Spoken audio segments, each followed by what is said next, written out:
ആറ്റിക്കളഞ്ഞാലും അളന്ന് കളയണം എന്നൊരു ചൊല്ലുണ്ട്. പക്ഷേ ഈ പഴഞ്ചൊല്ല് ഉണ്ടാക്കിയിരുന്ന കാലത്ത് ആളുകൾ എന്താണ് ആറ്റിക്കളഞ്ഞുകൊണ്ടിരുന്നത് എന്നുള്ളത് എനിക്കറിയില്ല. എന്തായാലും ഈ സിനിമയെക്കുറിച്ചും എനിക്ക് അങ്ങനെ തന്നെയാണ് പറയാനുള്ളത്. ഒരുപാട് നിങ്ങളുടെ സമയത്തിനെ കുറിച്ചാട്ടോ ഉദ്ദേശിച്ചത്.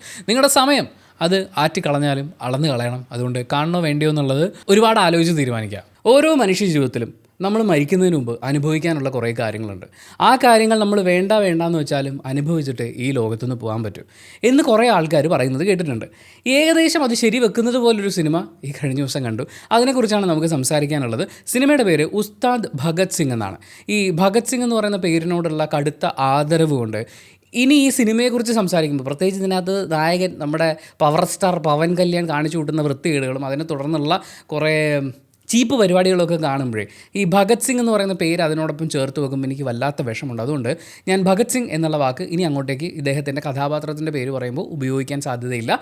ഉജ്ജ്വലൻ എന്ന് പറയാനായിരിക്കും കുറച്ചും കൂടി ചേരാമെന്ന് എനിക്ക് തോന്നുന്നു. അപ്പോൾ നമുക്ക് വീഡിയോയിലേക്ക് കിടക്കാം. ഇതൊരു നോട്ട് എ റിവ്യൂ ആണ്. അപ്പോൾ ഇതിനകത്ത് സിനിമയിലെ വളരെ പ്രധാനപ്പെട്ട ഘടകങ്ങളെക്കുറിച്ച് നമ്മൾ സംസാരിക്കുന്നത് ഒരു സ്പോയിലറുള്ള വീഡിയോ ആണ്. അതുകൊണ്ട് എൻ്റെ പവർ സ്റ്റാറിൻ്റെ സിനിമ ഞാൻ സ്പോയിലർ ഇല്ലാതെ തന്നെ കാണും എന്ന് തീരുമാനിച്ചിട്ടുള്ള ആളാണെങ്കിൽ നെറ്റ്ഫ്ലിക്സിൽ സിനിമ കാണാനുള്ള ലിങ്ക് ഞാൻ ഡിസ്ക്രിപ്ഷനിൽ കൊടുക്കുന്നുണ്ട്. പോയി കണ്ട് അനുഭവിച്ചിട്ട് വരിക. എന്നിട്ട് നമുക്ക് ഈ വീഡിയോ തുടർന്ന് കാണാം. ഇനി അങ്ങനെയല്ല, ഞാൻ വീഡിയോ കാണാൻ തയ്യാറാണെന്നാണെങ്കിൽ ലെറ്റ്സ് കണ്ടിന്യൂ. സിനിമ തുടങ്ങുമ്പോൾ നമ്മൾ ആദ്യം കാണുന്നത് ഗവർണറുടെ വീടാണ്. വീടെന്ന് പറയുമെങ്കിലും ആ പണിത് വെച്ചിരിക്കുന്ന ഒരു വലിയ കൊട്ടാരമാണ്. എന്തായാലും അവിടെ കുറേ ആൾക്കാർ വെടിവെച്ച് കൊല്ലുകയാണ്. ഒരു വൻ പരിപാടി നടക്കാൻ പോകുന്ന സമയത്താണ് ഇവരെല്ലാവരും വെടികൊണ്ട് വീഴുന്നത്. അപ്പോൾ അങ്ങനെ വെടിവെക്കുന്ന കുറേ സീനുകളൊക്കെ കാണിച്ചപ്പോൾ നമ്മളിങ്ങനെ ആകാംക്ഷഭരിതരായിട്ട് ഓ മൈ ഗോഡ് എന്ന് ആലോചിച്ചിരിക്കുന്ന സമയത്താണ് ഇതിനൊക്കെ കാരണമായ സംഭവങ്ങളിലേക്ക് നമ്മൾ കടക്കുകയാണെന്ന് പറഞ്ഞ കഥയിലേക്ക് കടക്കുക. ഈ കഥയുടെ ആരംഭം പച്ച പസുമയാർന്ന ഒരു ഗ്രാമത്തിൽ നിന്നാണ്. ഗ്രാമം എന്ന് പറയുമ്പോൾ കാടിനോട് ചേർന്നിട്ടുള്ള ഒരു ഗ്രാമത്തിലാണ് ഈ കഥ നടക്കുന്നത്. അവിടെ ഒരു അധ്യാപകൻ വരികയാണ്.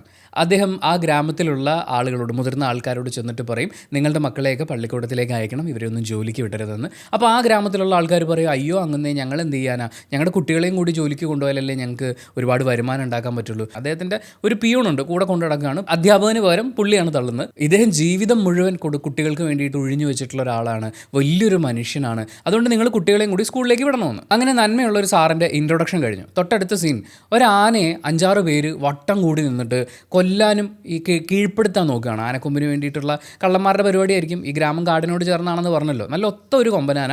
അതിനെ കുറേ ആൾക്കാർ വട്ടം കൂടി നിന്ന് ആക്രമിക്കാൻ നോക്കുകയാണ്. ഇത് കണ്ട് അങ്ങോട്ട് വരുന്ന സാറ്, അയ്യോ നിങ്ങൾ ഇങ്ങനെയൊന്നും ചെയ്യല്ലേ എന്നൊക്കെ പറയുന്നു. ഇത് കേൾക്കുമ്പോൾ അവന്മാർ സാറിന് 2 എണ്ണം കൊടുക്കുന്നു. അങ്ങനെ കാട്ടിലെ ജീവിയെ ആക്രമിക്കുന്നു, നല്ലൊരു മനുഷ്യനെ ആക്രമിക്കുന്നു.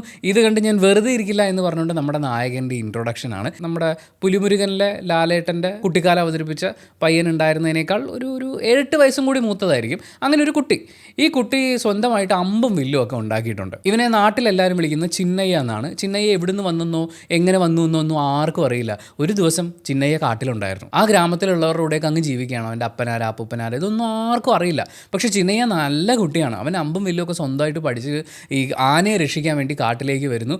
അങ്ങനെ ആനയെ ഉപദ്രവിക്കാൻ നോക്കിയ മാഷിനെ തല്ലിയ വില്ലന്മാരെ മുഴുവൻ ഇവൻ അമ്പ് ചെയ്ത് കൊല്ലും. അപ്പോൾ ആ ഒരു നല്ല പ്രവൃത്തി കാണുമ്പോഴേക്കും ഈ സാറിന് തോന്നും, നല്ലൊരു പയ്യനാണല്ലോ, ഇവനൊരു ജീവിതം കൊടുക്കാം. അങ്ങനെ അവനെ ഈ സാറ് ഏറ്റെടുക്കുകയാണ്, പഠിപ്പിക്കാൻ തീരുമാനിക്കുകയാണ്. അദ്ദേഹത്തിൻ്റെ സ്കൂളിലേക്ക് കൊണ്ടുപോവുകയാണ്. അവിടെ കഞ്ഞി വെക്കാൻ നിൽക്കുന്ന ചേച്ചിയാണ് നമ്മുടെ ഗൗതമി. പുള്ളിക്കാരിയെ എല്ലാവരും അമ്മയ്യാന്നോ അയ്യമ്മാന്നോ അങ്ങനെ എന്തോ ആണ് വിളിക്കുന്നത്. ഈ വിളി കേട്ടിങ്ങനെ ശീലമായിട്ടുള്ള ഗൗതമിയുടെ അടുത്ത് ഇവൻ നേരെ ചെന്ന്, നമ്മുടെ നായകൻ നേരെ ചെന്നിട്ട് അമ്മ എന്ന് വിളിക്കും. അപ്പം തന്നെ ഗൗതമിയുടെ മുഖം വിളറി വെളുത്തൊരവസ്ഥയിലാവും. നമ്മളതിനെ സന്തോഷമായിട്ട് കാണണം. ഇതിനിടയിൽ കഞ്ഞി ഉണ്ടാക്കുന്ന ഗൗതമിയെ അവിടുത്തെ സ്കൂളിൻ്റെ മാനേജർ ലെവലിലുള്ള ഒരാൾ വന്നിട്ട് വെറുതെ തല്ലും, ഉപദ്രവിക്കും, പേടിപ്പിക്കും. അതിനെ തുടർന്ന് ചിന്നയ്യ ഒരു വലിയ പാത്രം എടുത്ത് അവൻ്റെ തല തല്ലി പൊളിക്കും. കാര്യം എന്താണെന്ന് അന്വേഷിക്കാൻ വേണ്ടിയിട്ട് അധ്യാപകൻ ഇവരെല്ലാവരും വിളിച്ചു കൂട്ടിയിട്ട് കാര്യം ചോദിക്കുമ്പോൾ ഇവൻ കാര്യം പറയും. അതിനെ ന്യായീകരിക്കാൻ വേണ്ടി ഭഗവത്ഗീതയിൽ നിന്നും ഭരണഘടനയിൽ നിന്നും പല ഏടുകളും ചീന്തിയെടുത്ത് ഈ കൊച്ചു പയ്യൻ അവതരിപ്പിക്കുമ്പോൾ അവൻ്റെ ഈ ഒരു വിവരത്തിൽ കൂടി നമ്മുടെ മാഷ് സംപ്രീതനാവുകയാണ്. അതിനുശേഷം അവർ കാട്ടിക്കൂടി കാഷ്വലായിട്ട് നടന്നു പോകുമ്പോൾ ഗാന്ധിയെക്കുറിച്ച് ആലോചിക്കുമ്പോൾ എനിക്ക് ബഹുമാനമാണ്. ഭഗത് സിംഗ് എന്ന് പറഞ്ഞു കഴിഞ്ഞാൽ എനിക്ക് ഭയങ്കര ആരാധനയാണ് എന്നിവൻ പറയുന്ന സമയത്ത്, എന്നാൽ നിൻ്റെ പേര് ഇന്ന് മുതൽ ഭഗത് സിംഗ് എന്ന് പേരിട്ട് കൊടുക്കും. അതിൻ്റെ കൂടെ അവൻ പറയും, എൻ്റെ അപ്പൂപ്പൻ പണ്ട് കുറേ പേരെയൊക്കെ ചികിത്സിച്ച സമയത്ത് എല്ലാവരും അങ്ങേരെ ഉസ്താദ് എന്ന് വിളിക്കണ കേട്ടിട്ടുണ്ടെന്ന്. അപ്പം തന്നെ മാഷ് അവനുള്ള പേര് ഫിക്സ് ചെയ്ത് ഉസ്താദ് ഭഗത് സിംഗ്. അങ്ങനെ ഉസ്താദ് ഭഗത് സിംഗ് അമ്പും വില്ലും ഒക്കെ ആയിട്ട് വേണ്ടിയിട്ട് സ്കൂളിലൊക്കെ പഠിച്ച് ഇങ്ങനെ മാഷിനായിട്ട് ഇങ്ങനെ ഹാപ്പി ആയിട്ട് പോണ സമയത്താണ് ഈ മാഷിന് ബെസ്റ്റ് ടീച്ചറിനുള്ള അവാർഡ് കിട്ടുന്നത്. ഈ അവാർഡ് കൊടുക്കാൻ വേണ്ടി മുഖ്യമന്ത്രി ഈ കാടിനടുത്തുള്ള സ്കൂളിലേക്ക് വരും. അയ്യോ, നിങ്ങളൊരു വലിയ മുഖ്യമന്ത്രി അല്ലേ, നിങ്ങൾ എന്തിനാ ഇവിടം വരെ വന്നതെന്ന് ചോദിക്കുമ്പോഴാണ് മുഖ്യമന്ത്രി തൻ്റെ ഉള്ളിലെ ഇംഗിതം അവതരിപ്പിക്കുന്നത്. നിങ്ങളെപ്പോലൊരു നല്ല മനുഷ്യൻ ഇവിടെ കാട്ടിൽ പിള്ളേരെ പഠിപ്പിച്ച് സമയം കളഞ്ഞിട്ട് കാര്യമില്ല, നിങ്ങൾ രാഷ്ട്രീയത്തിലേക്ക് വരണം. അങ്ങനെ മുഖ്യമന്ത്രിയുടെ സ്നേഹത്തോടെയുള്ള നിർബന്ധങ്ങൾക്ക് വഴങ്ങി ഈ അധ്യാപകൻ കൂടും കുടുക്കി എടുത്ത് പോവുകയാണ് രാഷ്ട്രീയത്തിൽ ചേരാൻ വേണ്ടിയിട്ട്. പക്ഷേ പോണതിന് മുമ്പ് ഈ ഉസ്താദ് മോനെ കൊണ്ട് ഒരു ശബ്ദം ചെയ്യിപ്പിക്കും, ഞാൻ എപ്പോൾ വിളിച്ചാലും നീ അങ്ങോട്ട് വരണം. അങ്ങനെ നാട്ടിലേക്ക് പോയ നമ്മുടെ മാഷ് വളർന്ന് വലുതായി ഒരു മുഖ്യമന്ത്രിയായിട്ട് മാറുകയാണ്. ഇദ്ദേഹം ഒരു പെർട്ടിക്കുലർ ചടങ്ങിൽ പങ്കെടുക്കാൻ വേണ്ടി, എന്തൊരു കല്യാണ പരിപാടിയാണ്, ആ കല്യാണ പരിപാടിയിൽ പങ്കെടുക്കാൻ പോകുന്ന സമയത്ത് കുറേ ആൾക്കാർ ഇങ്ങനെ വെടിവെച്ചിടുന്നു. വെടിവെച്ചിട്ടതിനെ തുടർന്ന് ഇദ്ദേഹം ICUലാവുന്നു. സ്വാഭാവികം. അങ്ങനെ ഇരിക്കുമ്പോൾ രാഷ്ട്രീയ പാർട്ടിക്ക് ഇവർക്ക് എന്തായാലും ഒരു മുഖ്യമന്ത്രി വേണമല്ലോ. അപ്പോൾ വേറൊരു നേതാവിന് ഇവർ ആക്ടിങ് CM ആക്കി മാറ്റും. ആക്ടിങ് CM എനിക്ക് ശരിക്കും മുഖ്യമന്ത്രിയായാൽ മതിയായിരുന്നു എന്ന് ആഗ്രഹിക്കുമ്പോഴേക്കും അയാളെ ആരോ വണ്ടി ഇടിച്ച് കൊല്ലും. ആ മരിപ്പിന് തീ കത്തിക്കുന്ന സമയത്താണ് മെയിൻ വില്ലൻ്റെ ഇൻട്രൊഡക്ഷൻ ഉണ്ടാകുന്നത്. നമ്മുടെ പാർത്ഥിപൻ സാർ ഒരു കറുത്ത കാറിൽ നല്ല ഡാർക്ക് മ്യൂസിക്കൊക്കെ ഇട്ടിട്ട് വില്ലൻ ഇങ്ങനെ നടന്നു വരികയാണ്. ഈ പുള്ളിയുടെ പ്രത്യേകം എന്താ പറയുക, പാർത്ഥിപൻ സാറിന് എങ്ങനെയെങ്കിലും CM ആവണം. അങ്ങനെ CM ആവാൻ വേണ്ടി പുള്ളി ഒരു അമ്പലത്തിൽ പോയി പൂജയൊക്കെ നടത്തി. പൂജ നടത്തി കഴിഞ്ഞ് പൂജാരിയെ കണ്ടപ്പോൾ പൂജാരി കൈ നോക്കിയിട്ട് പറഞ്ഞു, നിങ്ങളുടെ കയ്യിലൊരു രേഖയുണ്ട്, ഒരു 1/2 ഇഞ്ച് വ്യത്യാസത്തിലാണ് നിങ്ങൾക്ക് മുഖ്യമന്ത്രി ആവാൻ പറ്റാത്തതെന്ന്. പുള്ളി അപ്പം തന്നെ തൊട്ടപ്പുറത്തിരുന്ന് ഒരു ചിരട്ട തല്ലി പൊട്ടിച്ച് കയ്യിൽ ആ രേഖ ഒന്ന് വരച്ച് കീറി കറക്റ്റ് ആ 1/2 ഇഞ്ചിൻ്റെ വ്യത്യാസം മാച്ച് ചെയ്തിട്ട് പൂജാരിയോട് ചോദിക്കും, ഇനി എനിക്ക് മുഖ്യമന്ത്രി ആവാമോ? അപ്പം തന്നെ പൂജാരി എസ് അടിക്കും. അത്രയ്ക്ക് മുഖ്യമന്ത്രി ആവാൻ ആക്രാന്തം പിടിച്ചിരിക്കുന്ന പാർത്ഥിപൻ എന്നെ മുഖ്യമന്ത്രിയാക്കിയേ പറ്റൂ എന്ന് പാർട്ടിയോട് പറയും. എന്നിട്ട് ഈ പുള്ളി മുഖ്യമന്ത്രിയാവും. പിന്നെ താൻ ജന്മനാ മുഖ്യമന്ത്രി ആവേണ്ടവനായിരുന്നു എന്നുള്ളതിന് നമ്മുടെ പാർത്ഥിപൻ സാറ് ഒരു കാരണം പറയുന്നുണ്ട്. കാരണം ഈ സിനിമയിൽ പാർത്ഥിപൻ സാറിൻ്റെ പേര് നല്ല നാഗപ്പ എന്നാണ്. നല്ല പേരിട്ടോ. പക്ഷേ ഇദ്ദേഹം CM ആകാൻ വേണ്ടി, CM നല്ല നാഗപ്പ എന്ന് പേരിടാൻ ഇദ്ദേഹത്തിന് അർഹതയുണ്ട്. കാരണം ഇദ്ദേഹത്തിൻ്റെ ഒറിജിനൽ ഫുൾ പേര് വരുന്നത് ചതലമരി നല്ല നാഗപ്പ എന്നാണ്. അപ്പോൾ ഈ ചതലിയുടെയും മരിയുടെയും CUM എടുത്ത് CM നല്ല നാഗപ്പ എന്ന് എനിക്ക് ജന്മന അവകാശം ഉണ്ടെന്നാണ് പുള്ളി വാദിക്കുന്നത്. നമ്മുടെ നല്ല നാഗപ്പ മുഖ്യമന്ത്രി പാർത്ഥിപൻ സാറിന് ഒരു മോനുണ്ട്, ഒരു അഴുക്ക ചെറുക്കൻ, തന്തയേക്കാൾ മോശം. ഇവൻ അച്ഛൻ മുഖ്യമന്ത്രിയായ സന്തോഷത്തിന് കുറേ വിദേശ വനിതകളോടൊപ്പം ഒക്കെ ഇങ്ങനെ ആഘോഷിച്ച് കൂട്ടുകാരോടൊക്കെ ഇപ്പോൾ ഇങ്ങനെ മദ്യപിച്ച് ആഘോഷിച്ചുകൊണ്ടിരിക്കുന്ന സമയത്ത് കാട്ടിലുള്ള ഒരാൾ ഇവനെ വിളിക്കും. എന്നിട്ട് പറയും, അവിടെയൊക്കെ എന്താ ആഘോഷം, നിങ്ങൾ നേരെ കാട്ടിലേക്ക് വാ, ഇവിടെയല്ലേ ആഘോഷം.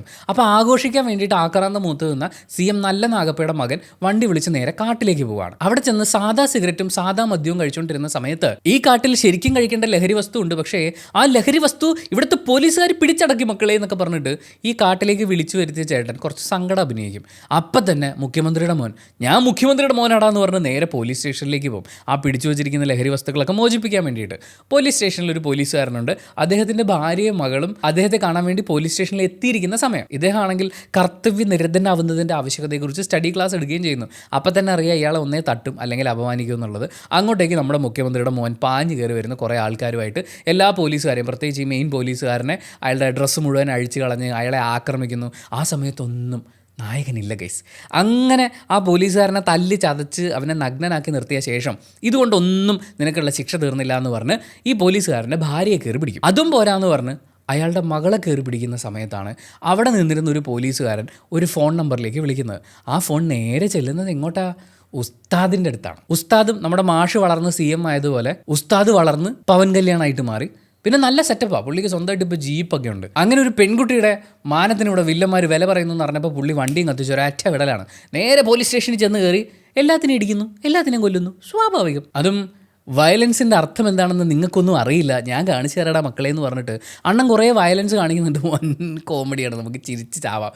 ഈ മനുഷ്യൻ ഇങ്ങനെ പറന്ന് മുകളിലേക്ക് പോകുമ്പോൾ കത്തി കൊണ്ടൊരു വീശി ആ കാല് മുറിച്ച് താഴെ ഇടുന്നത് പോലത്തെ ടൊമാറ്റോ സോസ് ചിലവാക്കിയിട്ടുള്ള പരിപാടികളൊക്കെ നമുക്ക് കാണാൻ പറ്റും. എന്തായാലും എല്ലാവരെയും കൊന്നെങ്കിലും ഈ മുഖ്യമന്ത്രിയുടെ മോനുണ്ടല്ലോ, അഴുക്ക് ചെറുക്കൻ, അവനെ മാത്രം ഇയാൾ കൊന്നിട്ടില്ല. അത് പിന്നീടാണ് നമ്മൾ മനസ്സിലാക്കുന്നത്.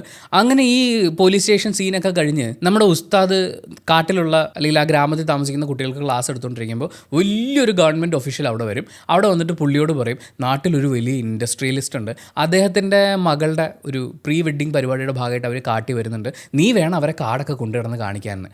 അപ്പോഴേ നമുക്കറിയാം ഇൻഡസ്ട്രിയലിസ്റ്റ്, റിച്ച് ആയിട്ടുള്ളൊരു ഫാമിലി. അപ്പോൾ അവിടെ സുന്ദരിയായിട്ടുള്ളൊരു പെൺകുട്ടി വരുന്നു, അവൾക്ക് നായകനോട് പ്രേമം തോന്നണം, അങ്ങനെ കുറച്ച് പാട്ട് സീനൊക്കെ കുത്തിക്കയറ്റണം. മാറ്റണം, സ്വാഭാവികം. അതൊക്കെ തന്നെയാണ് ഇവിടെ സംഭവിക്കുന്നത്. ആ ഇൻഡസ്ട്രിയലിസ്റ്റിൻ്റെ മക്കളിൽ ഒരാളായിട്ട് വരുന്നത് രാശി ഖന്നയാണ്. പേര് ശ്ലോക എന്നാണ്. കഥാപാത്രത്തിൻ്റെ മൊത്തത്തിലുള്ള ഒരു ആറ്റിറ്റ്യൂഡ് വെച്ച് അതിനെ നമുക്ക് ശോക എന്ന് വേണമെങ്കിൽ വിളിക്കാം. കാരണം ഇവക്കൊരു പ്രേമം ഉണ്ടായിരുന്നു, ഇൻസ്റ്റാഗ്രാമിൽ വെച്ച് പരിചയപ്പെട്ടതാണ്. അങ്ങനെ പ്രേമിച്ച് ഒരു വിവാഹത്തിലേക്കൊക്കെ എത്തുന്ന സമയമാകുമ്പോഴാണ് ഇവൾ മനസ്സിലാക്കുന്നത് അവൾ സ്നേഹിച്ചുകൊണ്ടിരുന്ന ഗോപി എന്ന് പറയുന്ന പയ്യൻ അവളെ അല്ല പ്രേമിച്ചത്, അവളുടെ ചേട്ടനെയായിരുന്നു അത്രേ. അപ്പോൾ ബ്രേക്കപ്പ് ആയല്ലോ. അതിൻ്റെ ശോകം മാറാൻ വേണ്ടിയിട്ട് ഒരു സൈക്കോളജിസ്റ്റിനെ കൂടെ കൊണ്ടുവന്നിട്ടാണ് ഇവർ ഈ കാട്ടിലേക്ക് വരുന്നത്. ഇവളുടെ തെറാപ്പി നടക്കും, ഇവളുടെ അനിയത്തിയുടെ പ്രീ വെഡിങ് പരിപാടികൾ നടക്കുമെന്ന് പറഞ്ഞ് ഇവർ കാട്ടിലേക്ക് വരികയാണ്. എന്തായാലും വളരെ എഡ്യൂക്കേറ്റഡ് ആയിട്ടുള്ള ഒരു ഇൻഡസ്ട്രിയലിസ്റ്റിൻ്റെ മകളായിട്ടുള്ള ശ്ലോക മുന്നിൽ വന്നിരിക്കുമ്പോൾ അണ്ണൻ വുമൺ എംപവർമെൻറ്റിനെ കുറിച്ച് അങ്ങോട്ട് ക്ലാസ് എടുത്തു കൊടുത്ത് ഒന്ന് ചാർജ് ആവണമല്ലോ, അത് ചെയ്യുന്നുണ്ട്. അതിൻ്റെ കൂടെ ഡെസ് പഠിച്ചിരിക്കുന്ന ശ്ലോകയോട് അങ്ങോട്ടേന്ന് ഉപദേശിക്കും, നീ ഒരു പ്രേമം പൊട്ടുമ്പോഴേക്കും ഇങ്ങനെ ഡെസ്പാവുക അല്ല വേണ്ടത്, സെലിബ്രേറ്റ് ചെയ്യണം, അങ്ങനെ നമ്മൾ സന്തോഷം കണ്ടെത്തണം. എന്നിട്ട് സൈക്കോളജിസ്റ്റിനെ ഉപദേശിക്കും, നീ ഇവളെ മുതലെടുക്കുകയാണ്. അതായത് ബ്രേക്കപ്പ് ഉണ്ടായാൽ നമ്മൾ പാർട്ടി ചെയ്യാണ് വേണ്ടത്, അങ്ങനെ അല്ലാതെ നമ്മൾ വിഷമിച്ചിരിക്കുമ്പോൾ, നമ്മൾ ഗ്രീഫ് അനുഭവിക്കുമ്പോൾ സൈക്കോളജിസ്റ്റുകൾ നമ്മളെ മുതലെടുക്കുന്നു എന്നൊക്കെ പറയുന്ന വളരെ വിപുലമായ കാഴ്ചപ്പാടുകളൊക്കെ അണ്ണൻ അവതരിപ്പിക്കുന്നുണ്ട്. അണ്ണനോട് സ്വാഭാവികമായി ശ്ലോകയ്ക്കൊരു പ്രേമം വന്ന് തുടങ്ങും. ഇതിൻ്റെ ഇടയിൽ ഒരു പെർട്ടിക്കുലർ സീനിൽ അണ്ണൻ ഡാൻസ് കളിക്കണം. അപ്പോൾ നമ്മളും വിചാരിക്കും ഒരു പാട്ട് വരുമെന്ന്. പാട്ട് വരില്ല. അണ്ണൻ ഏത് പാട്ടിന് എങ്ങനെ ഡാൻസ് കളിക്കണം എന്നുള്ളൊരു ചർച്ച തന്നെ നടക്കും. ഏതാണ്ടൊരു 10-20 മിനിറ്റോളം വേറെ ഒന്നുമില്ല. ഇങ്ങേരോട് ഡാൻസ് കളിക്കാൻ കുറച്ച് ആൾക്കാർ പറയുന്നു, ഇങ്ങേര് ഡാൻസ് കളിക്കുന്നതിന് ഓരോ അങ്ങോട്ടും ഇങ്ങോട്ടും കുറേ നടക്കുന്നു. ഇത് വീണ്ടും വീണ്ടും കാണിക്കുന്നു, വീണ്ടും വീണ്ടും പറയുന്നു. എന്ത് പാടേ ഇത്, ഒരു പാട്ട് വെച്ച് അങ്ങേരെ ഒന്ന് ഡാൻസ് കളിപ്പിച്ച് വിടും, നമുക്ക് അടുത്ത സീനിലേക്ക് പോകണ്ടേ. പക്ഷേ അത് വെച്ച് കുറച്ച് വെറുപ്പിച്ചിട്ടുണ്ട്. ചിലപ്പോൾ അങ്ങേരുടെ ഫാൻസിന് ഇത് കാണുമ്പോൾ ഒരു ഉൾപ്പളകം ഉണ്ടായിട്ടുണ്ടാവാം. അങ്ങനെ ഇരിക്കുന്ന സമയത്ത് നമ്മുടെ മുഖ്യമന്ത്രി നല്ല നാഗപ്പയ്ക്ക് അദ്ദേഹത്തിൻ്റെ മകനെ കുറിച്ച് ഓർമ്മ വരികയാണ്. പുള്ളി നാട്ടിൽ വെള്ളോടിയും പാർട്ടിയൊക്കെ ആയിട്ട് നടക്കുകയാണ്, മുഖ്യമന്ത്രിയാണല്ലോ. അപ്പോൾ കുറച്ച് ആൾക്കാരൊക്കെ ആയിട്ട് നമ്മളെങ്ങനെ കള്ളപ്പണം ഉണ്ടാക്കാം, എങ്ങനെ അഴിമതി കാണിക്കുക എന്നൊക്കെ പറയുന്ന ചർച്ചയൊക്കെ നടത്തുന്നു. ഇതിനിടയിൽ മോനെ കാണാനില്ല എന്നുള്ളത് പുള്ളിയെ വിഷമിപ്പിക്കുന്നുണ്ട്. ഇടയ്ക്കിടയ്ക്ക് പുള്ളി കാട്ടിലേക്ക് വിളിച്ച് ചോദിക്കുന്നുണ്ട്. പക്ഷേ ഇവൻ പോലീസ് സ്റ്റേഷനിലേക്ക് പോയി പിന്നെ തിരിച്ചു വന്നിട്ടില്ല എന്നുള്ള കാര്യം അറിയുമ്പോഴേക്കും പുള്ളി നേരെ ഒരു വലിയ ഡോണിനെ വിളിച്ച് പറയും, എൻ്റെ മകനെ നീ കണ്ടെത്തിക്കൊണ്ട് വരണമെന്ന്. ആ ഫോൺ എടുക്കുന്ന ഡോണിൻ്റെ പേരെന്താണെന്നറിയോ? മിയാബായ്. മിയാഭായ് എന്നാണ് അദ്ദേഹത്തിൻ്റെ പേര്. എന്തൊരു പേരാണോ ഇത്, ഇത്രയും വലിയ. അതായത് ഒരു പ്രത്യേക മതവിഭാഗത്തിൽ ഉൾപ്പെടുന്ന ഒരു വലിയ കൂട്ടത്തിനെ കൊണ്ട് എന്തും ചെയ്യിപ്പിക്കാൻ പറ്റുന്ന തീവ്രവാദികളടക്കം ഭയങ്കര കമ്പനിയൊക്കെയുള്ള ഒരു വലിയ ഗുണ്ടയുടെ പേര് മിയാബായ്. പക്ഷേ മിയാബായിയുടെ പ്രത്യേകത എന്താണെന്ന് പറഞ്ഞാൽ പുള്ളി ഫോൺ എടുത്തിട്ട് CM-നോട് പറയും, എല്ലാം ഞാൻ ശരിയാക്കി തരാം. എന്നിട്ട് പുള്ളി അടുത്ത ഫോൺ എടുത്തിട്ട് അഫ്സൽ ബാഗ്ദാദി എന്ന് പറയുന്ന വേറൊരു തീവ്രവാദിനെ വിളിക്കും. ഈ തീവ്രവാദി ഏതോ ഒരു കാട്ടിൽ കുറേ തീവ്രവാദി കുട്ടികളെ തോക്ക് ഉപയോഗിക്കാൻ പഠിപ്പിക്കുന്നു. അതിനിടയിൽ ഒരു ജേർണലിസ്റ്റ് നുഴഞ്ഞു കയറിയിട്ടുണ്ടായിരുന്നു, അയാളുടെ കഴുത്തിറക്കുന്ന വീഡിയോ ഷൂട്ട് ചെയ്യുന്നു. അങ്ങനെ പല കാര്യങ്ങളിലും ബിസി ആയിട്ടിരിക്കുകയാണ്. എന്തായാലും എല്ലാം ഞാൻ ശരിയാക്കി തരാമെന്ന് മിനിസ്റ്റർക്ക് ഓഫർ കൊടുത്തിട്ട് മിയാബായ് അഫ്സൽ ബാഗ്ദാദിയെ വിളിച്ച് പറയും, നീ നമ്മുടെ സാറിൻ്റെ മോനെ ഒന്ന് തപ്പിയെടുക്കണം, അവൻ കാട്ടിപ്പോയിട്ട് ഇതുവരെ വന്നിട്ടില്ല. അപ്പോൾ അഫ്സൽ ബാഗ്ദാദി പറയും, എല്ലാ കാര്യവും ഞാൻ ഏറ്റു.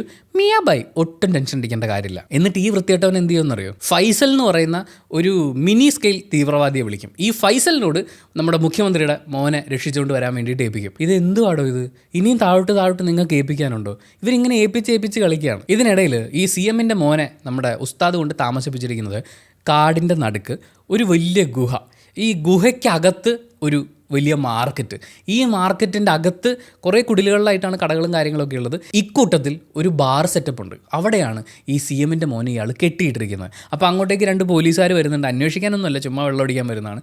അവരോട് ഡയലോഗൊക്കെ അടിച്ച് കഴിഞ്ഞിട്ട് അണ്ണൻ അവസാനം ഒരു ഡാൻസ് കളിക്കും. ഏത് തുടക്കം മുതലേ ഇപ്പം കളിക്കും എന്ന് പറഞ്ഞ് ടെൻഷൻ അടിപ്പിച്ചുകൊണ്ടിരുന്നിട്ട് അണ്ണൻ ലാസ്റ്റ് ഒരു ഡാൻസ് കളിക്കും. കാലഹരണപ്പെട്ട സ്റ്റെപ്പുകളൊക്കെ എടുത്ത് ഒരു തരത്തിലും മേനനങ്ങാതെ ഒരു ഹൈ ബഡ്ജറ്റ് സോങ് തന്നെ നമ്മളെ കേൾപ്പിച്ചു തരും. ഹാൻഡ് കർച്ചീഫോ ഷർട്ടിന് കോളറോ ഇല്ലായിരുന്നെങ്കിൽ ഈ പാട്ടും ഡാൻസ് നമ്മൾ അനുഭവിക്കേണ്ടി വരില്ലായിരുന്നു. അതിനുശേഷം ഈ ശ്ലോകയ്ക്ക് അണ്ണനോടൊരു പ്രേമം വരുമല്ലോ. അതിങ്ങനെ ഒന്ന് പെരുപ്പിച്ച് തുടങ്ങുന്ന സമയത്താണ് CM-ൻ്റെ മോനെ അന്വേഷിച്ചിട്ട് ഒരു ലോഡ് തീവ്രവാദികൾ, ഏത് നമ്മുടെ നാട്ടിൽ സാധാരണ കിട്ടുന്ന ജീപ്പില്ലേ, ഈ ജീപ്പിൻ്റെ അത് AK-47 ഒക്കെ പുറത്തേക്ക് ഇങ്ങനെ പ്രൊജക്റ്റ് ചെയ്ത് പിടിച്ചിട്ട് തീവ്രവാദികളെല്ലാം കൂടി കാട്ടിലേക്ക് വരികയാണ്. അപ്പോൾ ഈ മുഖ്യമന്ത്രിയുടെ മോനെ കാട്ടിലേക്ക് വിളിച്ചു വരുത്തിയ ഒരാളുണ്ടല്ലോ, പുള്ളിയുടെ അടുത്ത് ചെന്നിട്ട് എവിടെയാണ് മുഖ്യമന്ത്രിയുടെ മോൻ എന്ന് ചോദിക്കും. മുഖ്യമന്ത്രിയുടെ മോൻ പോലീസ് സ്റ്റേഷനിൽ പോയിട്ട് വന്നിട്ടില്ല എന്ന് പറയും. അപ്പോൾ ഈ തീവ്രവാദികളും ടീമും എല്ലാം കൂടി വണ്ടിയും കത്തിച്ച് നേരെ ഈ പോലീസുകാരൻ്റെ വീട്ടിൽ ചെല്ലും. അവിടെ ചെല്ലുമ്പോൾ പോലീസുകാരൻ പറയും, അയ്യോ എനിക്കൊന്നും അറിയില്ലേ. പോലീസുകാരൻ്റെ ഭാര്യ പറയും, അയ്യോ ഞങ്ങളൊന്നും അറിഞ്ഞിട്ടില്ലേ.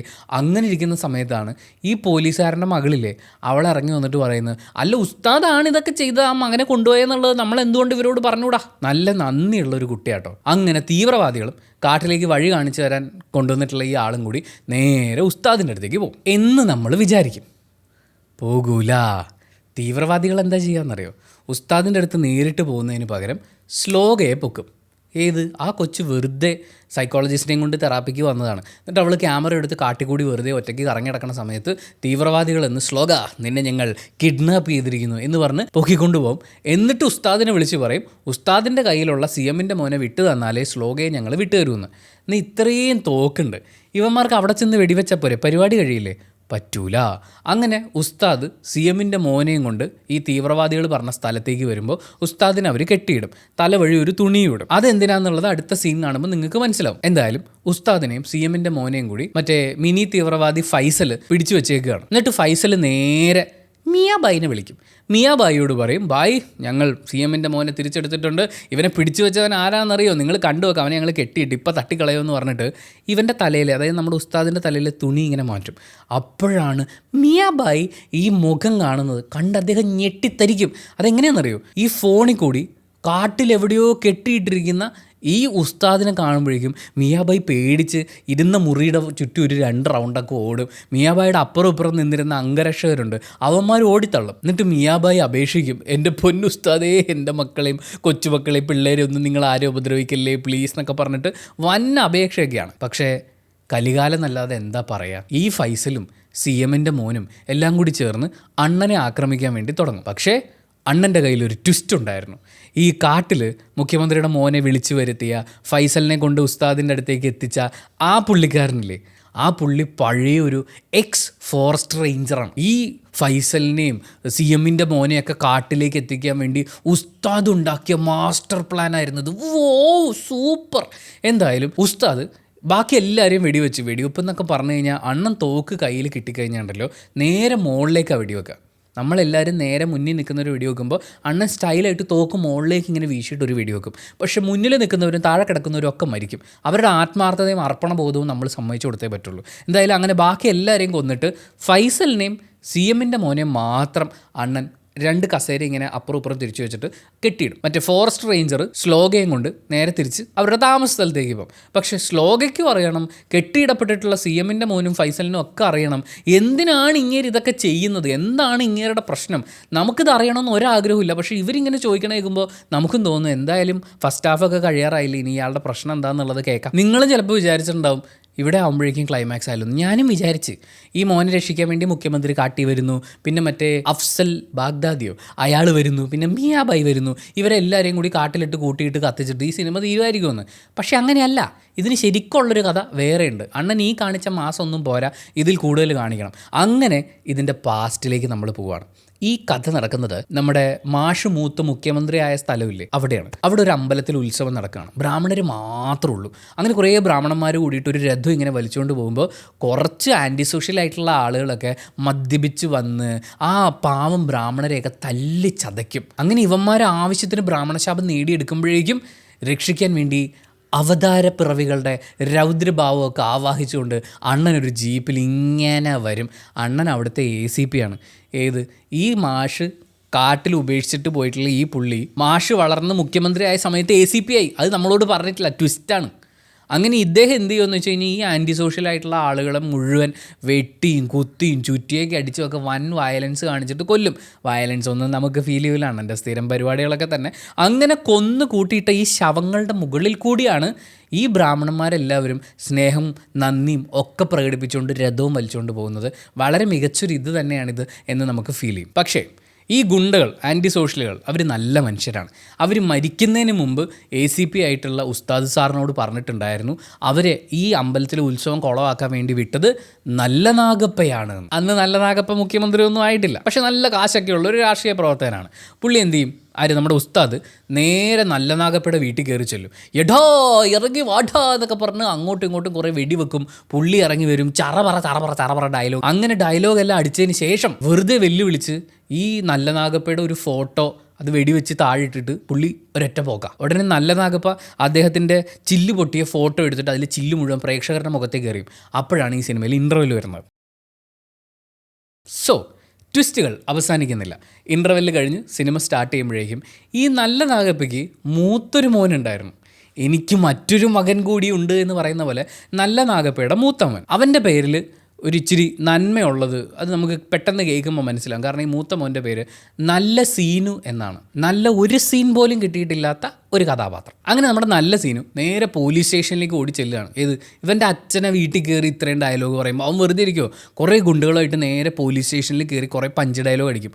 ആ സമയത്ത് ഉസ്താദ് സാറ് ചായ കുടിക്കുന്ന സമയമായിരുന്നു. പുള്ളി 24 മണിക്കൂറും ചായ കുടിക്കുന്നു എന്ന് നമുക്ക് സംശയം തോന്നിപ്പോകും. കാര്യം പുള്ളി എന്ത് കാര്യം പറയുമ്പോഴും പുള്ളിയുടെ കയ്യിൽ പകുതി കുടിച്ചു തീർത്തൊരു ചായ ക്ലാസ് ഉണ്ടാവും. എന്തായാലും പോലീസ് സ്റ്റേഷനിൽ കയറി വന്ന് പട്ടി ഷോ കാണിച്ച നല്ല സീനുവിൻ്റെ മുഖത്ത് പൊട്ടിയ കുപ്പിച്ചിൽ വെച്ചൊരു 3-4 വര കീറിയിട്ട് പുള്ളി നേരെ തിരിച്ചുവിടും. അതിനുശേഷം നമ്മൾ മനസ്സിലാക്കുന്ന മറ്റൊരു ലിസ്റ്റ്, കഞ്ഞി ഉണ്ടാക്കിക്കൊണ്ടിരുന്ന ഗൗതമി ഉസ്താദ് സാറിൻ്റെ വീട്ടിലുണ്ട്. അവരൊരു അമ്മ മകൻ സ്നേഹമൊക്കെ ആയിട്ട് അങ്ങനെ മുന്നോട്ട് പോകുന്നു. അങ്ങനെ ഇരിക്കുമ്പോൾ ഉസ്താദിന് ഒരു ഫോൺ കോൾ വരികയാണ്.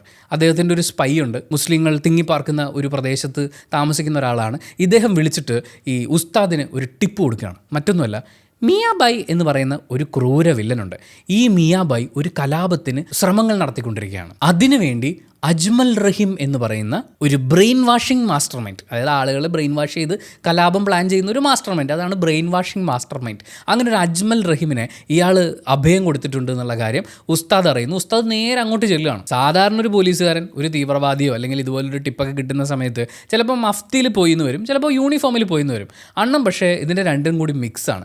പോലീസിൻ്റെ ആ പോലീസ് എന്നൊക്കെ എഴുതിയിട്ടുള്ള ജീപ്പിലാണ് പോകുന്നത്. പക്ഷേ പുള്ളി മുണ്ട് ഷർട്ടൊക്കെ ഇട്ട് നെറ്റിയിലൊരു വലിയ കുറിയൊക്കെ വരച്ചിട്ടാണ്. ഈ മുസ്ലിങ്ങൾ മാത്രമല്ല, ആ ഏരിയ ഒക്കെ കാണിക്കുന്നത് ഭയങ്കര രസമാട്ടോ. എല്ലാവർക്കും തൊപ്പിയില്ലാത്ത ആരും അവിടെ ഇല്ല. അങ്ങനെ തൊപ്പിയിട്ടിട്ടുള്ള ആളുകളുടെ ഇടയിലേക്ക് ഇദ്ദേഹം ഈ കുറിയും തൊട്ട് കയറി ചെല്ലുകയാണ്. അപ്പം ഇദ്ദേഹത്തിന് ടിപ്പ് കൊടുത്തിട്ടുള്ള ആൾ ചോദിക്കുന്നുണ്ട്, സാർ ഈ കുറിയും തൊട്ട് അങ്ങോട്ട് കയറുന്നത് അത്ര നല്ല ഐഡിയ ആണോ? അപ്പോൾ പുള്ളി പറയണത് എന്താ അറിയോ, ഞാൻ ചെല്ലാൻ പോകുന്നത് പാകിസ്ഥാനിലേക്കൊന്നും അല്ലല്ലോ, അതുകൊണ്ട് ഞാൻ കുറിയും കൊണ്ട് ചെല്ലും.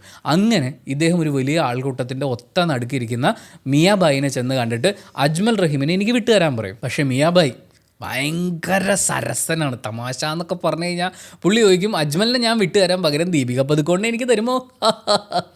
ഒരൊറ്റ വെടിക്ക് കൊല്ലണ്ടായിരുന്നു. പക്ഷേ എനിക്ക് അജ്മൽ റഹീമിനെ തരൂ എന്ന് അണ്ണൻ കടിച്ചു പിടിച്ചിട്ട് ചോദിക്കും. അപ്പം മിയാബായിയുടെ അടുത്ത പഞ്ച് ഡയലോഗ്, എൻ്റെ ഏരിയയിൽ വന്നിട്ട് കറണ്ട് ബില്ല് പോലും ആരും ചോദിക്കാറില്ല, അപ്പോഴാണോടാ നീ ഇവിടെ വന്ന് ഇവനെ ചോദിക്കുന്നതെന്ന്. മിയാബായി പഞ്ചാണ്, പഞ്ചിൻ്റെ ഉസ്താദാണ്. പക്ഷേ ഓപ്പോസിറ്റ് നിൽക്കുന്ന ഉസ്താദ് പവൻ കല്യാണിൻ്റെ ഉസ്താദാണല്ലോ. എൻ്റെ പ്രശ്നം ഇവിടെ നിൽക്കുന്ന ആരുടെയും മതമൊന്നുമല്ല, പക്ഷേ മനുഷ്യൻ ചെയ്യുന്ന തെറ്റാണ് എൻ്റെ പ്രശ്നം എന്ന് പറഞ്ഞിട്ട് അണ്ണൻ ആദ്യം കുറേ ഇടിക്കും.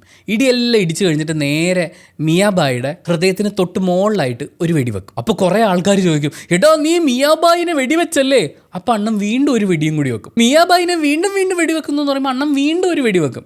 അപ്പോൾ മിയാബായിനെ എന്തായാലും തൂക്കിയെടുത്ത് ആശുപത്രി കൊണ്ടുപോകണമല്ലോ. അപ്പോൾ ഘടാഘടികന്മാരായിട്ടുള്ള കുറേ ആൾക്കാർ, നിങ്ങൾ വിചാരിക്കണ പോലെ ഒന്നും അല്ല കേട്ടോ, ഒരു 100-100 ആളെങ്കിലും അവിടെ ഉണ്ടാവും. അപ്പോൾ ഈ ഘടാഘടികന്മാരായിട്ടുള്ള ആളുകളെല്ലാം മിയാബായിനെ രക്ഷിക്കാൻ നോക്കുമ്പോൾ അണ്ണൻ പറയും, നിങ്ങൾക്ക് മിയാബായിനെ രക്ഷിക്കണമെങ്കിൽ ഇവനെ എനിക്ക് വിട്ടു തരണം. അങ്ങനെ അജ്മൽ റഹീമിനെ അണ്ണൻ എല്ലാവരുടെയും ഇടയിൽ കൂടി കാലെ തൂക്കിയെടുത്തുകൊണ്ട് പോകും. അതിനുശേഷം ഈ അജ്മലിനെ കൊണ്ടുപോയി കുറേ ചോദ്യമൊക്കെ ചെയ്യുന്ന സമയത്ത് ഇയാൾ കുറേ കാര്യങ്ങളൊക്കെ മനസ്സിലാക്കുന്നുണ്ട്. അത് ക്ലൈമാക്സ് ആകുമ്പോഴാണ് നമുക്കൊരു ധാരണ കിട്ടുക. അതിപ്പോൾ അവിടെ നിൽക്കട്ടെ.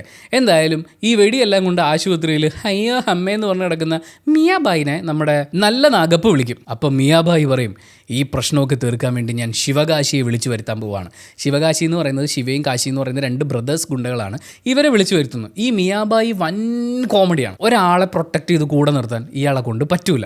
100-100 ആൾക്കാർ ചുറ്റുമുള്ളപ്പോഴും ഇയാൾക്കൊരു തേങ്ങയും ചെയ്യാൻ പറ്റിയിട്ടില്ല. വെടിയും കൊണ്ട് പുകയും വന്ന് ദാ കിടക്കണം. പിന്നെ എന്ത് വർക്ക് നല്ല നാഗപ്പ് വിളിച്ച് ചോദിച്ചാലും അത് ഔട്ട്സോഴ്സ് ചെയ്യും. ശരിക്കും മിയാബായിനെ നമുക്ക് പേര് മാറ്റി വല്ല ഇൻഫോസിസ് എന്നൊക്കെ വിളിക്കാം. ഇതിനിടയിൽ ചില പ്രത്യേകതരം ഡോസ് കൂടിയ രാജ്യസ്നേഹികൾക്ക് രോമാഞ്ചം ഉണ്ടാക്കാൻ വേണ്ടിയിട്ടുള്ള അതിഗംഭീരമായിട്ടുള്ള ഒരു കോഫി ഷോപ്പ് സീനും ഈ സിനിമയിലുണ്ട്. 2 യുവാക്കൾ എന്നൊക്കെ വേണമെങ്കിൽ നമുക്ക് അവരങ്ങനെ പറയാം. 2 യുവാക്കൾ കൂടി ഇരുന്ന് ചർച്ച ചെയ്യുകയാണ്.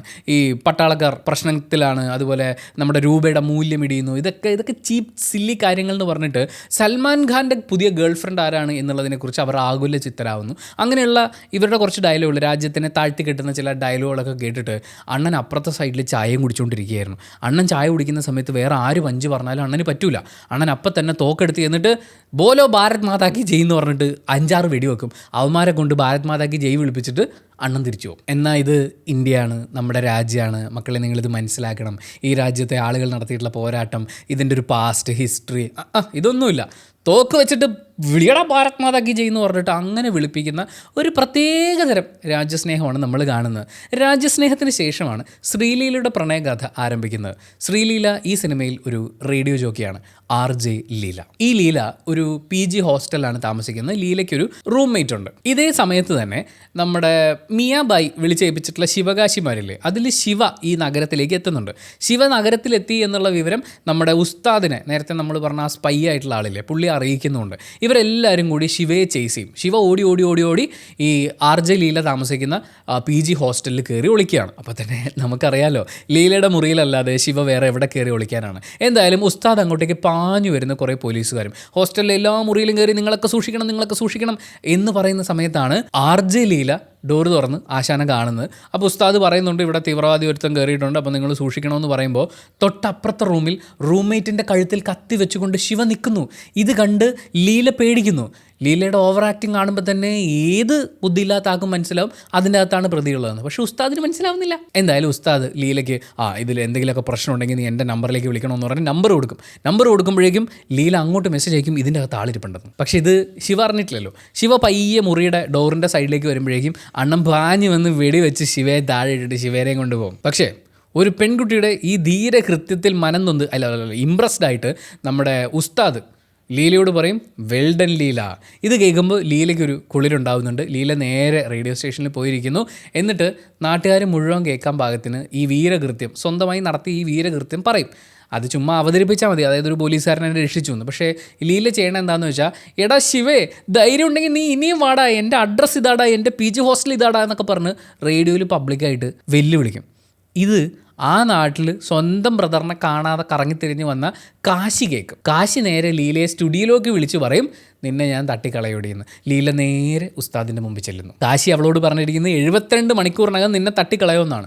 ആ 72 മണിക്കൂറും ഞാൻ നിൻ്റെ ഒപ്പം തന്നെ ഉണ്ടാവും എന്ന് അണ്ണൻ വാക്ക് കൊടുക്കുന്നു. പിന്നെ ലീല എവിടെ പോയി കഴിഞ്ഞാലും, ലീല ഇടയ്ക്ക് പാർട്ടിക്കും പരിപാടിക്കും ഒക്കെ പോകും, അവിടെ എല്ലാം അണ്ണൻ കൂട്ടിന് കമ്പനിക്കായിട്ട് പോകുന്നുണ്ട്. പക്ഷെ അണ്ണൻ്റെ ഉള്ളിൽ വേറെ ഒന്നുമില്ല. കാരണം അണ്ണൻ്റെ കാമുകി ഭാര്യ എന്ന് പറയുന്നത് അണ്ണൻ്റെ കയ്യിരിക്കുന്ന തോക്കാണ്. അണ്ണനൊരു സ്ത്രീ നടന്നു പോകുന്ന കാണുമ്പോൾ എന്താ ഫീൽ ചെയ്യുന്നതെന്ന് ചോദിക്കുമ്പോൾ അണ്ണൻ എന്താ പറയണമെന്നറിയോ?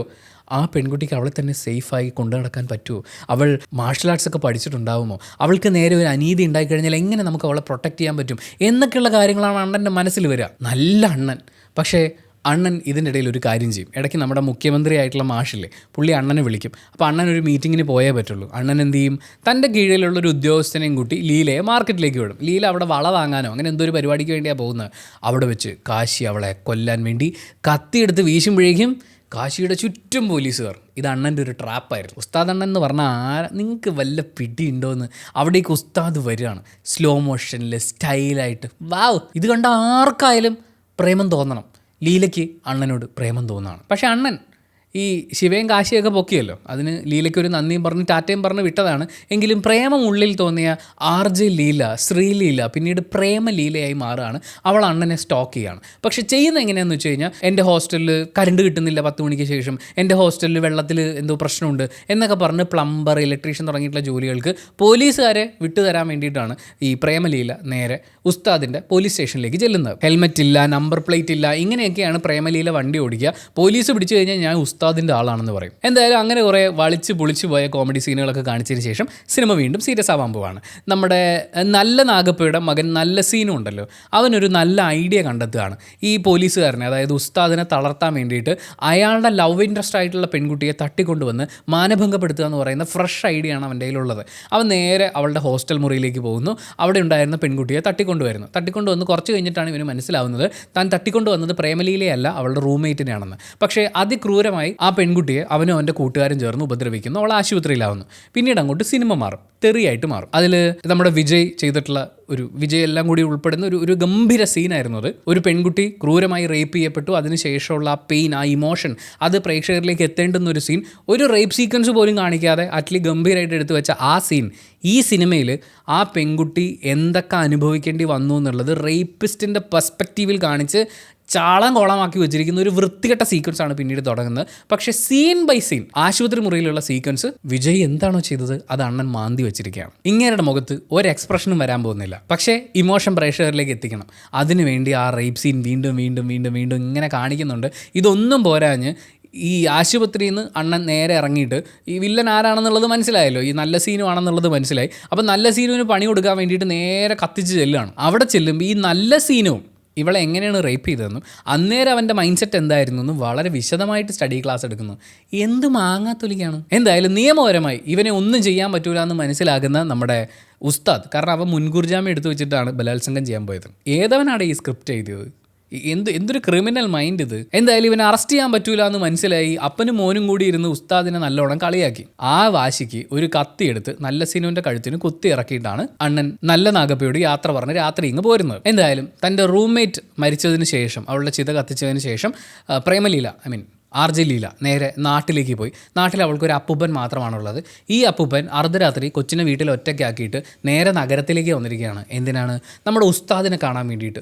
ഞാൻ മരിച്ചു പോയാൽ എൻ്റെ കൊച്ചുമകൾക്ക് ഇനി ആരാണ് ഈ ലോകത്തെന്നൊക്കെ പറയുന്ന സ്ഥിരം ഡയലോഗ് അടിക്കാൻ വേണ്ടിയാണ് ചെന്നത്.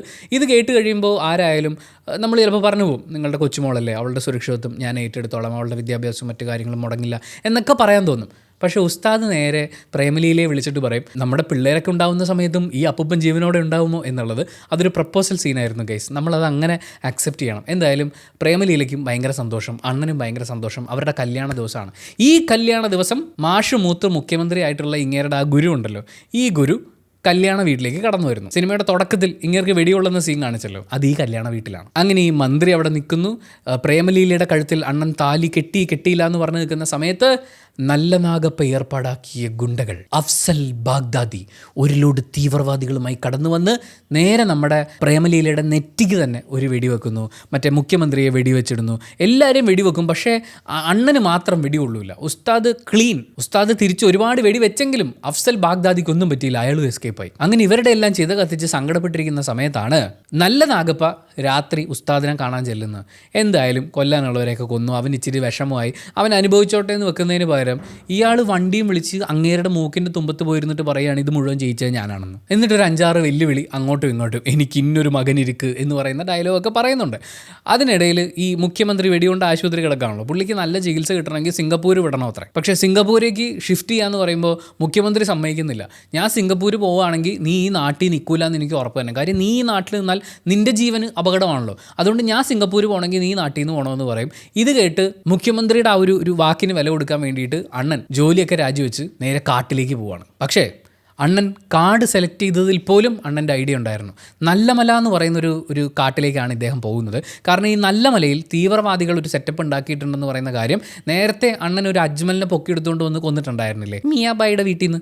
ആ പുള്ളിക്കാരൻ പറഞ്ഞത് വെച്ചിട്ട് നല്ലമലയിൽ ഈ ടെററിസ്റ്റുകളുടെ ട്രെയിനിങ് പരിപാടിയൊക്കെ നടക്കുന്നുണ്ട്. അപ്പോൾ അങ്ങോട്ടേക്ക് തൻ്റെ പ്രവർത്തനം വ്യാപിപ്പിക്കാൻ വേണ്ടി താൻ അങ്ങോട്ട് പോവുകയാണെന്ന് പോലീസ് മേധാവിയോട് പറഞ്ഞിട്ടാണ് അണ്ണൻ അങ്ങോട്ട് ചെന്നത്. അത്രയും കഥ മുഴുവൻ പറഞ്ഞു കഴിഞ്ഞിട്ട് അണ്ണൻ ഈ നല്ല നാഗപ്പയുടെ ഇളയ മോനോട് ചോദിക്കും, നിൻ്റെ അച്ഛൻ ചെയ്തത് ശരിയാണോ എന്ന്.